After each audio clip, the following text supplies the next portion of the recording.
Carruurta oo masaasada qaabkan jiifka ah loo siiyo waxa ay ku keenaysaa khatar caafimaad. Inta badan marka cunuga la seexinayo ayaa sidan loo siiyaa masaasada. Ficilkani cunuga yarka waxa uu ku sababayaa xanuun, kaasoo ugu dambeyn dhega la'aan ka dhigaya. Sababtoo ah cunaha iyo dhegta waxa u dhaxeeya tuumbada loo yaqaano eustachian tube. Tuumbadani marka ilmuhu yar yahay waxay u samaysan tahay qaab jiif ah.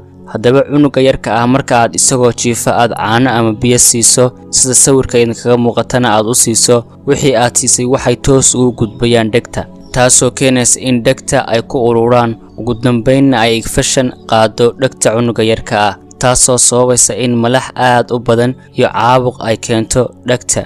Haddaba ka ilaali nuunahaaga yarka ah in qaabkan jiifka aad wax u siiso. Qaabka ugu saxsan ee aad u siin karto waa inaad soo fariisiiso cunuga yarka ah isagoo madaxiisu toosan yahay, sida sawirka idinkaga muuqata aad u siiso. Nolol farxad leh iyo caafimaad ayaan idin rajeynayaa.